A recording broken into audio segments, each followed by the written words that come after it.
할렐루야. 오늘도 하나님의 큰 축복이 저와 여러분에 임하기를 축원합니다. 자, 한번 따라 하시겠습니까? 물질을 지배하라. 물질을 지배하라. 여기서 말하는 물질은 돈을 말합니다. 다시 한번 따라 합시다. 돈을 지배하라. 우리가 살아가는 세상은 하나님께서 만드셨습니다. 당연하죠, 그죠? 그런데 그럼에도 불구하고 모든 것을 하나님께서 다 지배하시는 것이 아니라 때로는요 사람이 지배하는 것 같고, 때로는요 권력이 지배하는 것 같고, 또 때로는 돈이 지배하는 것처럼 느껴지기도 합니다. 그렇잖아요. 왜 그럴까요? 그 이유가 있어요. 그 이유가 뭐냐? 하나님의 허락하신 가운데 세상은요 일정한 법칙이 있기 때문에 그렇게 느껴지는 겁니다. 오늘은 어떻게 하면 물질, 즉 돈을 지배할 수 있는지에 대해서 제가 말씀드립니다. 다시 말씀드리면 돈을 어떻게 내가 다스릴 수 있을까? 그러니까 지배한다는 말과 다스린다는 말은 거의 같은 말입니다. 정복한다는 말과 다스린다는 말은 좀 다른 말입니다. 정복은요 내 것이 아닌데 차지하는 것이지만, 다스린다는 것은 내 것을요 내게 이미 임한 것을 내가요 다스린다는 겁니다. 내가 내 마음대로 한다는 거죠. 그렇게 말씀드릴 때 큰 은혜와 복을 받기를 축원합니다. 오늘 오신 여러분 모두가 큰 복 받은 줄 믿습니다. 우리가 이 세상에 사는 동안에 많은 문제를 만납니다. 정말 별별 문제를 다 만납니다. 그런데 그 문제의 뿌리를 쭉 찾아가 보면요 거의 다 돈 때문인 경우가 허다합니다. 그렇습니다. 많은 문제가요 돈과 얽혀 있는 경우가 대다수라는 말입니다. 그렇기 때문에 돈 문제가 해결되면 대부분의 문제가 싹 해결됩니다. 하나님께서 세상을 지으실 때 영적인 세계와 물질 세계를 이렇게 지으셨어요. 뿐만 아니라 이 지으신 세계를 운행할 수 있는 법칙도 하나님께서 지으셨습니다. 예를 들면요 물이 어떻습니까? 물은요 대기 중에서는 당연히 위에서 아래로 흐르게 되어 있습니다. 분수물이요 위로 싹 솟구치지만 결국은 아래로 떨어지잖아요. 이게 뭐요? 만유인력의 법칙입니다.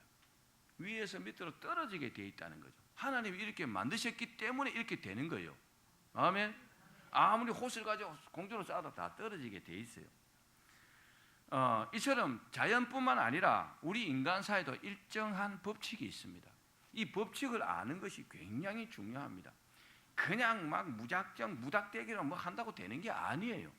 원리를 알고 일정한 법칙을 아는 것이 중요합니다. 사랑하는 여러분, 물질, 즉 돈도요 일정한 속성과 법칙이 있습니다. 그렇기 때문에 물질을 우리가 지배하려면 즉 다스리려면 이 법칙을요 잘 아는 것이 매우 중요합니다. 사랑하는 여러분, 오늘 말씀을 통해서 이 돈의 속성과 법칙을 깨닫기를 축원합니다. 그래서 물질을 지배하는 축복을 받기를 주의 이름으로 축원합니다. 먼저 전제할 것이 있어요. 전제가 뭐냐? 이 말씀에 믿지 않는 자는 해당되지 않습니다. 오늘 제가 설교하려는 내용이 믿지 않는 사람하고는 아무 상관없단 말이에요. 그러니까 먼저 전제가 뭐냐? 우리는 하나님의 백성이기 때문에 반드시 하나님께서 내어놓으신 법칙을 지켜야 한다는 겁니다. 그러면요 그 법칙에 해당되어서요 하나님께서 주시는 복을 받을 수 있다는 겁니다. 아멘. 예수님께서 이 땅에 오셔서 많은 말씀들을 하셨어요. 그런데 믿음에 대해서 얼마나 말씀하셨는지 아십니까? 이 구절로 보면 약 200절 정도 말씀하셨어요. 200절 정도. 왜요? 그만큼 믿음이 소중하기 때문입니다. 믿음으로 구원받고 믿어야 치료받고 믿어야 평안하잖아요. 또 구원에 대해서는 얼마나 말씀하셨을까요? 구원에 대해서도 약 200절 정도 말씀하셨어요. 그러니까 믿음과 구원이 비슷합니다. 구원보다 더 중요한 일이 없잖아요. 그죠? 다 잘해도 구원받지 못한다면 아무 소용이 없는 거잖아요. 여러분 믿음 생활 잘해서 다 구원받기를 주의 이름으로 축원합니다. 그러면 돈에 대해서는 얼마나 말씀하셨을까요? 한번 생각해 보셨어요? 제가 조사를 해보니까 돈에 대해서는요 2509절 정도 말씀하셨더라고요. 믿음과 구원보다 돈에 대해서요 10배 이상 말씀하셨더라고요. 왜 이렇게 많이 말씀하셨을까요? 그만큼요 우리가 세상 살아가는데 돈이 끼치는 영향이 많고 또 중요하기 때문에 그 비중이 많이 차지하기 때문에 그런 겁니다. 살아가는 여러분, 우리가 이 땅에서 하나님께 주신 복을 받으려면 무엇보다도 믿어야 합니다. 하나님을 믿어야 하나님께서 주신 일정한 법칙이 우리에게 적용된다는 겁니다. 자, 우리 히브리서 11장 6절 말씀을 같이 읽겠습니다. 시작.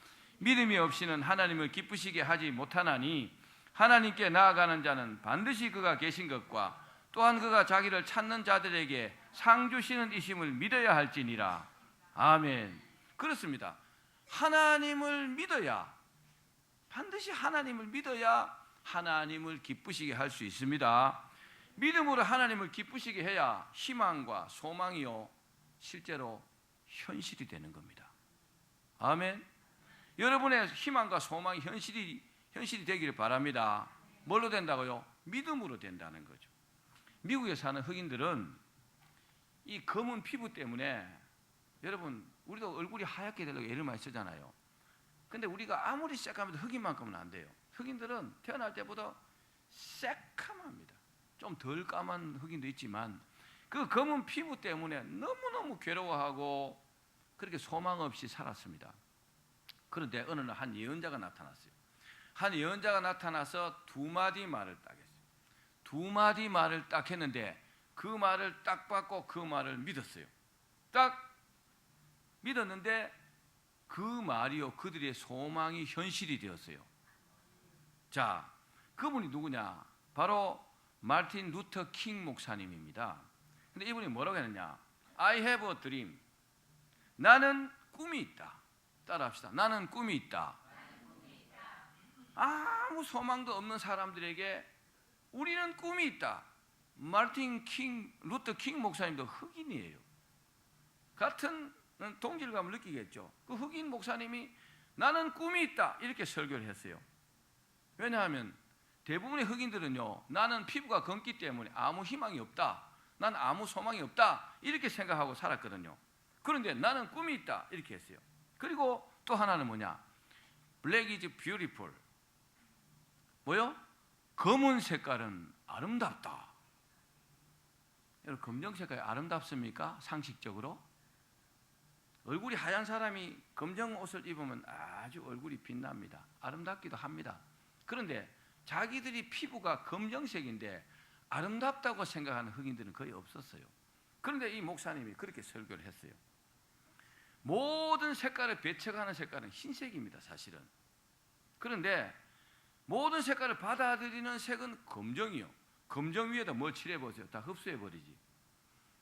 자, 그러면 어떤 색깔이 더 훌륭한 색깔이냐? 당연히 모든 것을 흡수하는 검정 색깔이 더 훌륭한 색깔이라는 거죠. 더 아름다운 색깔이라는 거죠.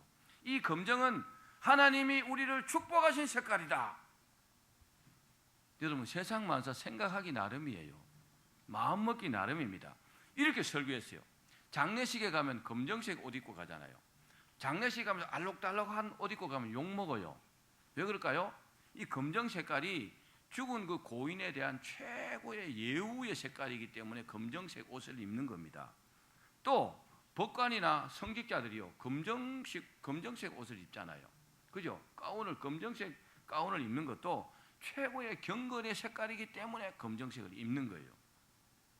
또 대통령 취임식 여러분 보셨어요? 보통 남자 대통령이 취임식하면 검정 양복을 입습니다. 그리고 차도요 검정 세단을 보통 탑니다.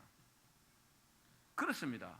이 목사님의 이 두 마디 말, 나는 꿈이 있다, 검정 색깔은 아름다운 것이다, 이 두 마디 말이요 흑인들에게 믿음이 되었고 또 그들의 삶이요 그 두 마디 말을 믿음으로 말미암아 완전히 달라졌습니다. 우리가 말씀을 들을 때에요 이런 태도가 중요합니다. 하나님께서 말씀하시는구나 하고 스펀지가 물을 흡수하듯이 쫙 받아들이는 겁니다. 내 생각은 버리고 말입니다.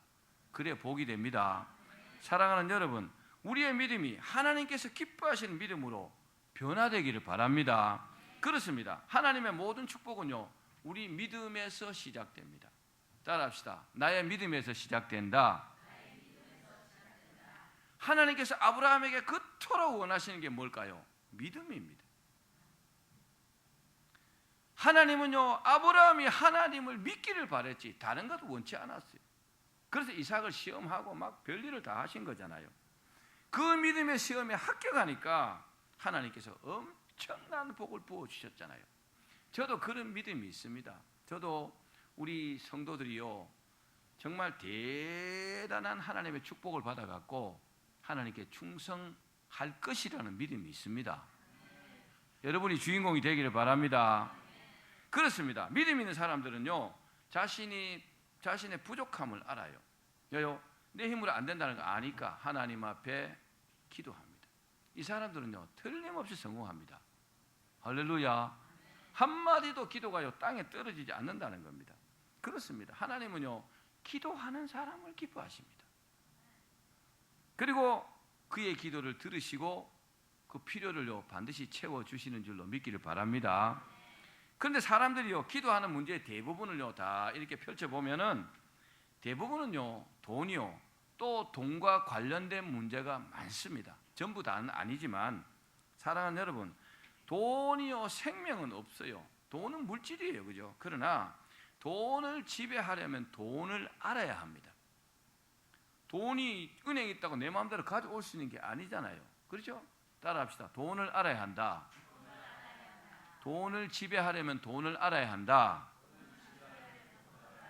돈을 안다는 말은 무슨 말이에요? 돈의 생리를 안다는 말이에요. 돈의 가치나 돈의 흐름을 안다는 겁니다. 이런 말도 있잖아요. 돈에도 눈이 있다. 돈이 붙는 사람이 있다. 돈의 임자는 따로 있다. 들어보셨죠? 못 들어봤습니까? 자, 돈이 가는 길을 알아야 그 길목에 딱 지키고 있다가 돈이 가면 내가 딱 낚아챌 수 있는 겁니다. 여담 같지만 사실입니다. 사랑하는 여러분, 돈의 속성을 아는 것이 돈을 지배하는 비결이라는 것을 믿기를 바랍니다.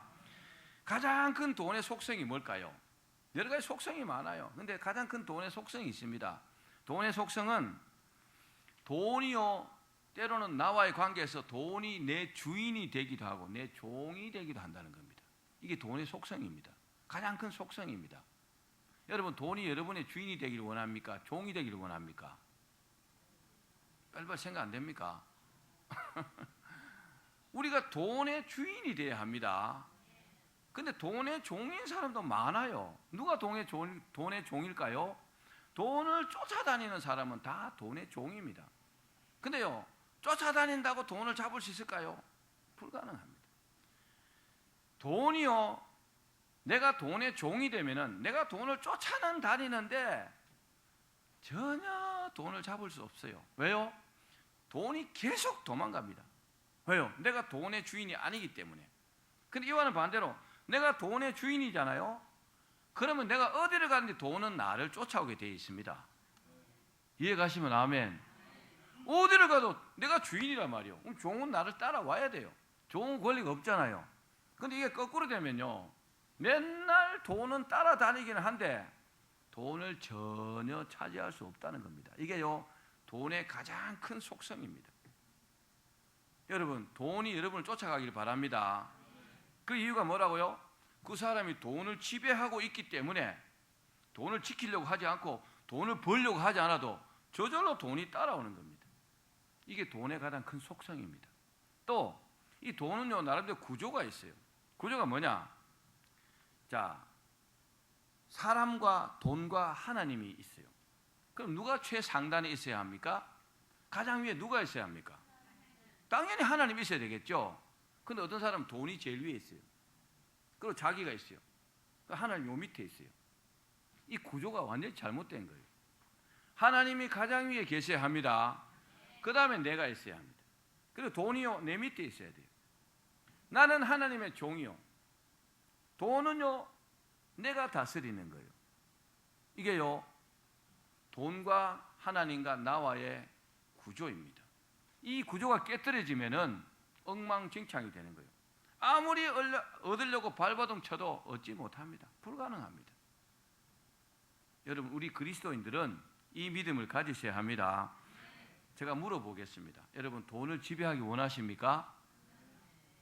돈을 다스리기 원하십니까? 그렇다면은 두말할 것 없이 하나님께서 기뻐하시는 종들이 되기를 바랍니다. 그러면요, 돈은 꼼짝없이 우리의 종이 됩니다. 내가 하나님의 종이 되면 돈은 꼼짝없이 내 종이에요. 뭐라고 할 것도 없어요. 돈아 내 종이 되라 이럴 필요도 없어요. 우리가 하나님 기뻐하신 종이 되셔야 합니다. 그렇습니다. 우리가 돈의 종이 되지 않는 길은요, 의외로 쉽습니다. 하나님의 종이 되면 되지만 좀 더 구체적으로는 내가 하나님이 싫어하시는 일을 안 하면 돼요. 여러분, 하나님 싫어하시는 일 하지 말기를 바랍니다. 하나님 싫어하시는 일이 많습니다. 죄를 짓는 것도 있겠죠. 그러나 돈과 관련해서 보면은 하나님께서 싫어하시는 일이 아주 분명합니다. 그게 뭐냐? 따라합시다. 욕심을 부리지 말아야 한다.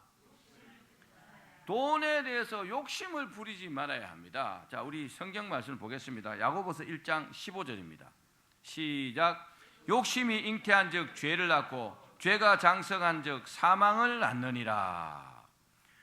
욕심을 부리면 결국은 이게 죄가 돼요. 그리고 죄가 장성하면 결국은 죽게 된다는 겁니다. 사망에 이른다는 겁니다. 얻지 못한다는 겁니다. 여러분, 욕심을 버려야 합니다. 자, 한번 따라합시다. 나는 오늘부로 돈에 대한 욕심을 버렸다. 정말로 버리십시오. 그냥 돈을 움켜쥐고 돈을 챙기려고 하고 그러면요, 자꾸 돈이 도망가요. 참 신기합니다. 또 한 가지는 뭐냐? 하나님의 말씀을 잘 지키는 것입니다. 따라합시다. 하나님의 말씀을 잘 지키는 것이다. 하나님의 말씀을 잘 지키는 게 뭘까요? 순종하는 겁니다. 할렐루야. 자, 우리 말씀을 읽어봅시다. 사무엘상 15장 22절입니다. 시작.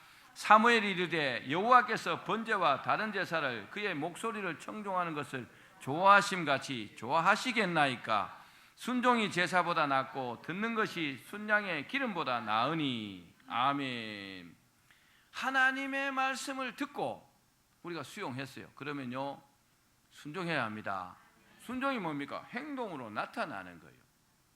할렐루야. 순종이 최고의 복입니다. 하나님의 말씀을 순종하는 사람들은 복받게 되어 있어요. 욕심 버리고 주님 하라신 대로 하는데 안 될 일이 없다는 겁니다. 기억하십시오. 자, 그러면 돈을 지배하기 위해서 우리가 어떤 말씀에 순종해야 될까요? 돈을 지배하기 위해서는요, 돈과 관련해서 특별한 세 가지 말씀에 순종해야 합니다. 제가 묻겠습니다. 이 말씀을 드리기 전에 여러분, 정말 하나님께서 복 주셔서 부자 되길 원하십니까?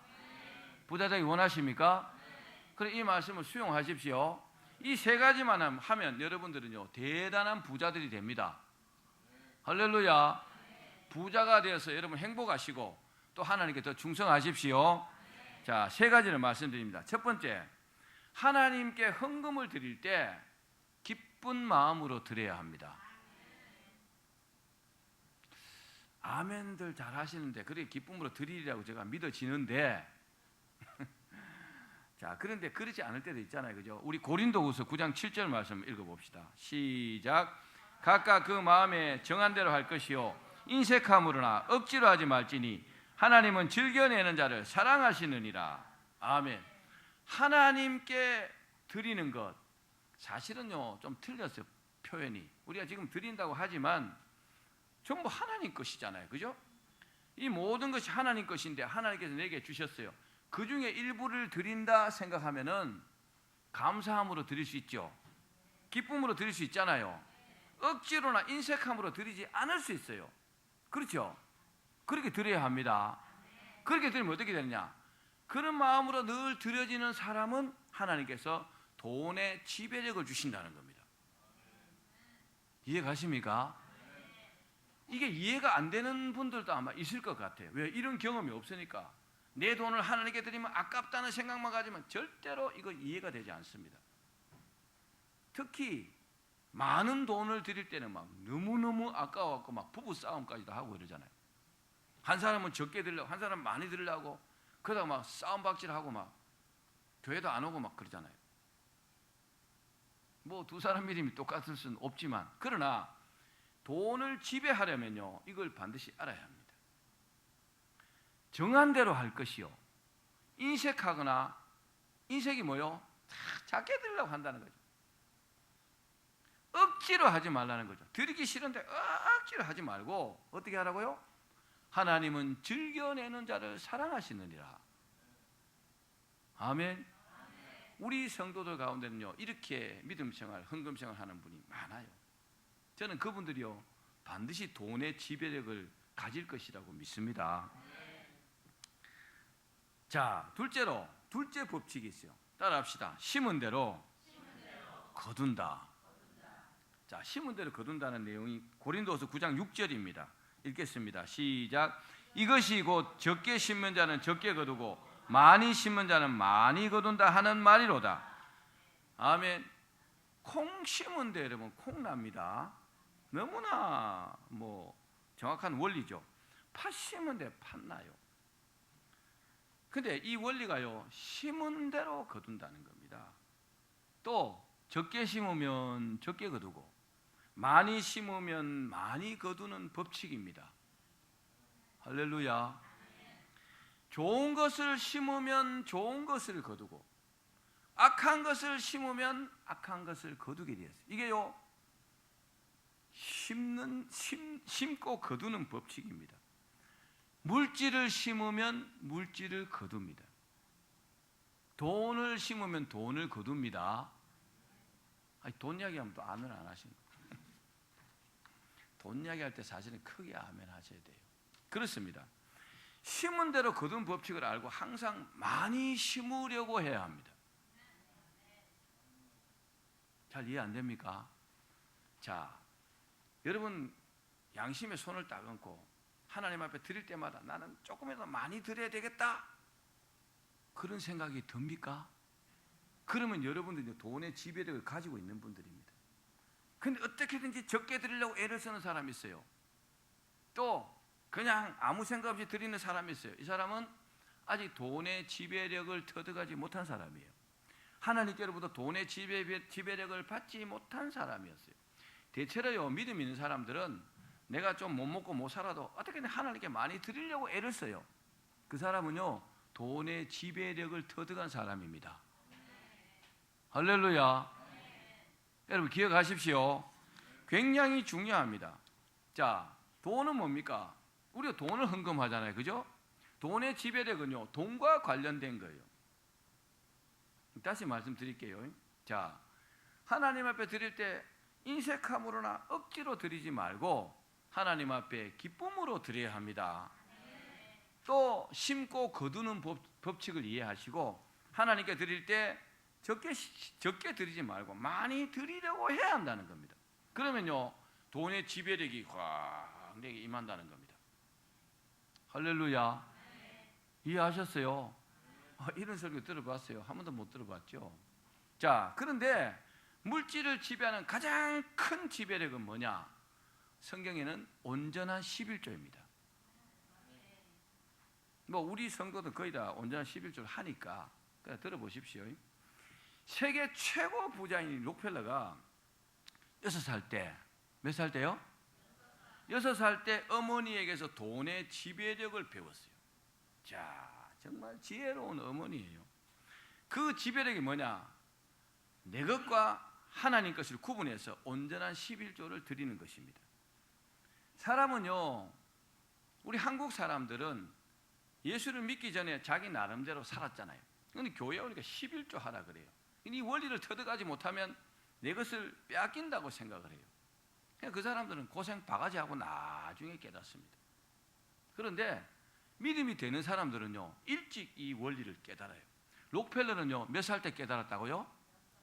6살 때. 6살짜리가 뭘 알겠어요? 어머니가 시킨 대로 한 거예요. 어머니가 록펠러에게 가르쳐준 말씀은 바로 말라기 3장 10절의 말씀이었습니다. 자, 같이 읽어보겠습니다. 시작. 만군의 여호와가 이르노라, 너희의 온전한 11조를 창고에 들여 나의 집에 양식이 있게 하고 그것으로 나를 시험하여 내가 하늘 문을 열고 너희에게 복을 쌓을 곳이 없도록 붙지 아니하나 보라. 아멘. 록펠러 어머니는요 굉장히 믿음이 좋았다고 합니다. 록펠러에게 이 말씀을 가르칠 때 세 가지를 가르쳤어요. 이 온전한 11조도 가르쳤지만 세 가지를 가르쳤어요. 그 하나가 뭐냐? 예배 시간에는 가장 앞자리에 앉아라. 참 중요하죠. 앞자리에 앉으면요 훨씬 말씀이 잘 들려요. 그리고 두 번째가 뭐요? 너는 평생 동안 반드시 온전한 11조를 하나님께 드려라. 네 것과 하나님 것이 다르다. 네 소득의 10분의 1은 네 것이 아니고 하나님 것이니까 반드시 구분해서 하나님께 드려라 그랬어요. 그리고 세 번째가 뭐냐? 목사님을 하나님 섬기듯이 섬겨라. 또 책에 있는 이야기예요. 제 얘기 아니고. 여러분 복 받으려면 목사님과 관계가 좋아야 합니다. 목사님을 자꾸 대적하고 목사님에 대해서 반감을 갖고 그러면요 제가 목사라서 하는 말이 아니에요. 목사님과 좋은 관계를 가져야 목사가 기도하면 다 알아요. 반감을 갖고 있는지 안 좋게 생각하는지. 그럼 사실 기도를 이 사람이 더 많이 하고 있어요. 그런데 복은 더 많이 받지 못해요. 기억하십시오. 록펠러는요 이 말씀을 딱 어머니부터 받았어요. 그리고요 그 말씀을 평생도록 실천했습니다.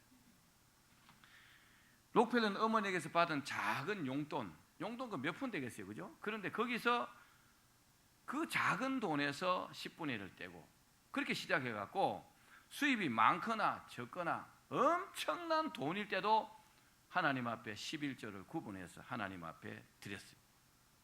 여러분 하나님은요 이 록펠러의 모습을 보시고 록펠러에게 돈을 지배할 수 있는 지배력을 주셨습니다. 록펠러가 똑똑해서 사업에 성공했다 그렇게 말하면 안 됩니다.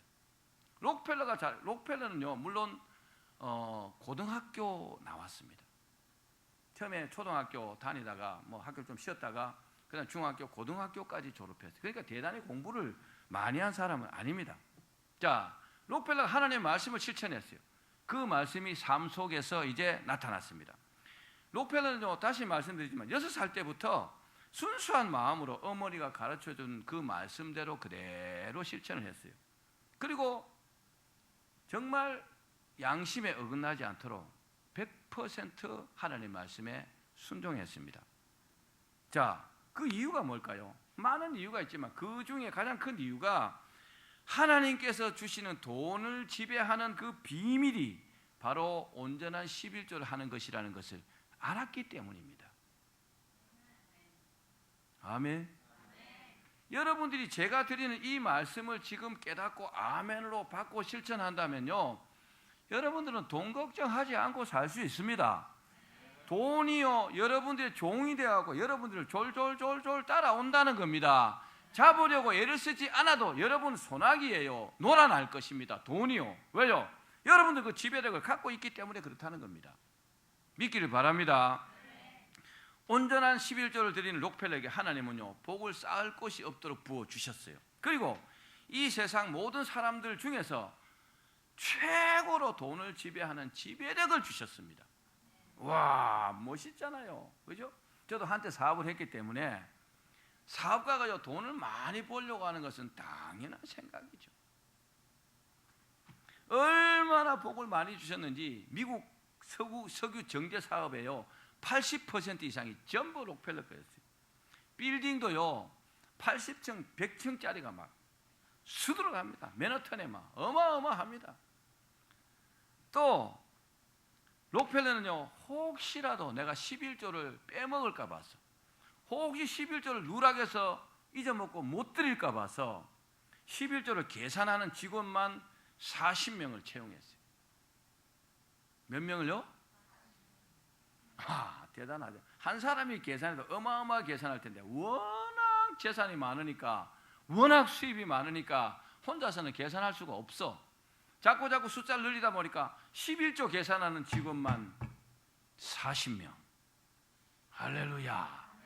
우와 멋있잖아요. 여러분들에게 이런 기적이 나타나기를 축원합니다. 그 결과로 록펠러는요 놀랍게도 33살 때 백만장자가 되었어요. 옛날에 록펠러가 젊었을 때 33살 때 몇 살 때요? 33살 때. 이야, 백만장자가 되었어요. 그리고 10년 후인 43세 때 드디어 세계 최고의 부자가 되었습니다. 별로 가슴에 안 다가오죠. 세계 최고의 부자라니까. 세계 최고의 부자가 되면 어떨까요? 보기 힘든 사람이요. 아무나 안 만나줍니다. 바빠서 못 만나요.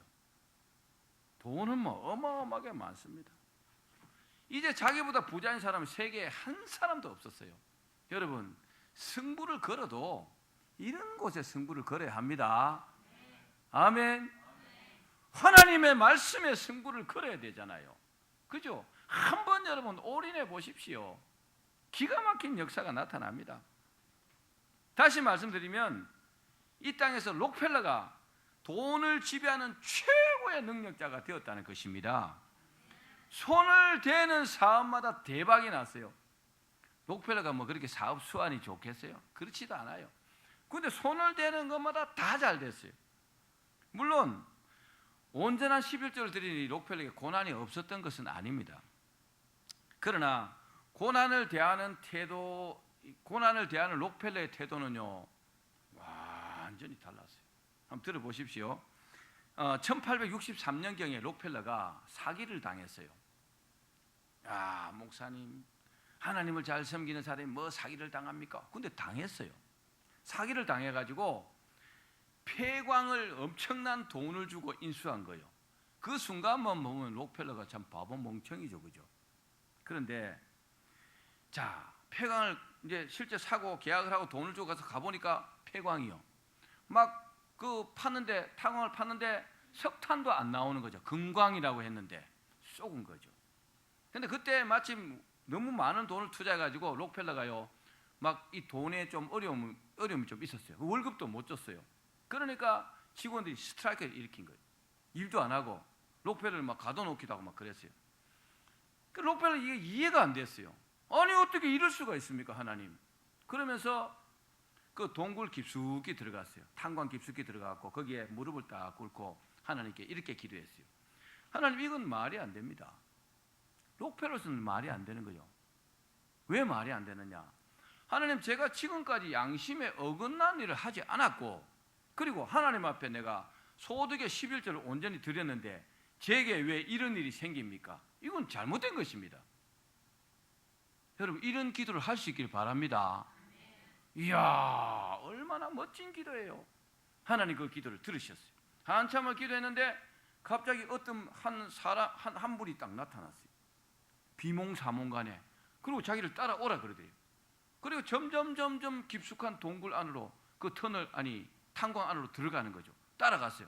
따라가니까 여기다 그러시대요. 그리고 뭐라고 하셨느냐 하면은, 내가 갈 곳에 이미 이르렀다. 때가 되면 열매를 거두는 법이다. 여기를 더 깊이 봐봐라 그랬어요. 하나님이 하신 겁니다. 그래서 밖으로 나왔어요. 나가고, 여러분, 제가 기도했는데 하나님 이렇게 하라고 했습니다. 좀 깊이 봐보세요. 그러니까 월급 주기 싫으니까 별짓을 다 하네 하고 사람들 배척했어요. 근데 그 중에 몇 사람이 순종했어요. 와갖고 파기 시작했어요. 계속 팠는데 점점 깊이 팠는데 갑자기 시커먼 액체가 팍 분출했어요. 석유였습니다. 할렐루야. 그 당시에 유전 하나가 이게 개발이 되면 엄청난 돈을 받았어요. 엄청난 가치가 있었습니다. 그렇게 록펠러는요, 그 위기를 극복했다는 겁니다. 여러분, 우리가 고난이 있고 어려움이 있을 때 하나님 앞에 록펠러처럼 기도할 수 있어야 합니다. 그러니까 평소에 잘해야 되는 거죠. 또 죽음의 어려움도 경험했잖아요. 53세 때 이제 불치의 병에 걸렸어요. 록펠러는요, 돈을 버는데 혈안이 돼 있었어요. 실제로요. 그러니까 인격은 좀 꽝이었어요. 그래서 어떤 사람들은 록펠러의 젊을 때 인격을 보고 록펠러를 배척하는 사람이 많습니다. 근데요, the rule is rule인 거죠. 하나님께서요, 돈의 지배력에 대한 법칙은 법칙인 거죠. 록펠러가요, 그 돈의 지배력에 대한 확실한 일들을 했기 때문에 하나님은요 록펠러에게 돈은 주셨어요. 아멘. 돈이 어마어마하게 많아졌는데 살아가는 행실은요 엉망이거든요. 그래서 하나님께서 바로 잡기를 원하셨던 거죠. 여러분 돈 많이 벌면 베풀면 살아야 합니다. 근데 그렇게 안 하니까 53세 때, 옛날에 이 시대에 53세면 죽을 때가 됐습니다. 불치의 병에 걸려갖고 1년밖에 못 산다는 진단이 딱 내려진 거죠. 한번 말씀드렸지만 록펠러가 병상에서 가만히 생각하니까 너무 억울하잖아요. 돈은요 처치곤란일 만큼 많은데 이렇게 죽는다니 기가 막히잖아요. 그래서 이왕 죽을 바에야 이 많은 돈을 실컷 내가 어려운 사람 베풀고 죽어야지, 그런 생각이 싹 들어오더래요. 여러분 좋은 생각은 딱 받으셔야 합니다. 나쁜 생각은 딱 물리쳐야 돼요. 좋은 생각은 딱 받아야 합니다. 그리고 어떻게 했느냐, 가만히 눈을 감고 주변 사람들을 정리를 했어요. 어떻게 해요? 정말 자기하고의 관계에서 쓸데없는 관계에 있는 사람들을 딱딱딱딱 칼로 무 자르듯이 잘라내기 시작했어요. 할렐루야. 사람이요 하나님 말씀에 순종하려면 이런 대단한 각오가 있어야 되는 겁니다. 그리고 철저하게 자기가 도와줘야 될 사람들을 선발하기 시작했어요. 뽑아내기 시작했어요. 누구를 도와줄까? 그리고 자기 재산을요 교회와 학교와 사회단체, 어려운 사람들을 막 도와주기 시작했어요. 그리고요 생각과 삶의 방향을 완전히 바꿔가지고 영혼을 살리는 일에 매진했습니다. 오직 하나님께서 기뻐하시는 일만 하기로 작정했단 말입니다. 아멘 합시다. 그러니까요 사업에 신경도 못 쓰는데 사업이 더 불일듯 일어나는 거죠. 하나님의 살아계심의 표적 아닐까요? 하나님이 록펠러를 기뻐하시니까, 록펠러에게 그 돈을 지배하시는 능력을 주시니까 돈이 막 처치곤란이었어요. 할렐루야. 록펠러는요 자녀들 교육도 철저히 시켰습니다. 여러분 자녀들을 교육해야 합니다. 자녀들이 온전한 것으로 생각해서 그냥 방치하면은 큰일 납니다. 나중에 후회합니다. 어떻게 교육했느냐? 일하는 습관을요 다 가르쳤어요. 일하는 습관과 믿음을 가르쳤어요. 그리고 뭐 11조 하는 것은 당연하고, 그리고 절대로 자녀들에게 공짜로 돈을 주지 않았어요. 세계 최고의 부자가 돈이 없었겠어요? 자녀들이 일하지 않으면 용돈도 안 주는 거죠. 공짜로 얻어먹는 습관 아예 없애버렸어요. 아하, 일을 해야 내가 먹고 살 수 있구나, 일을 해야 대가를 받을 수 있구나, 그렇게 가르치고, 그리고 근면함과 검소함도 가르쳤어요. 참 훌륭한 부모입니다. 그죠? 그리고 또 자기 평생의 반려자, 자기 부인을 만났는데 로라 스펠먼입니다. 로라 스펠먼이라는 아내를 만났는데 참 이 부인이 참 훌륭한 사람이에요. 어떻게 해요? 그 남편에게 그렇게 헌신적이었다는 겁니다. 아멘. 제가 어떤 분 이야기를 들었는데 부부가 둘 다 맞벌이해요. 근데 참 그 남편이 나한테 하소연하더라고. 자기 부인 때문에 못 살겠다는 거죠. 그 돈 조금 벌어온다고 손도 까딱 안 한다는 거죠. 물론 힘드니까 그렇게 했죠.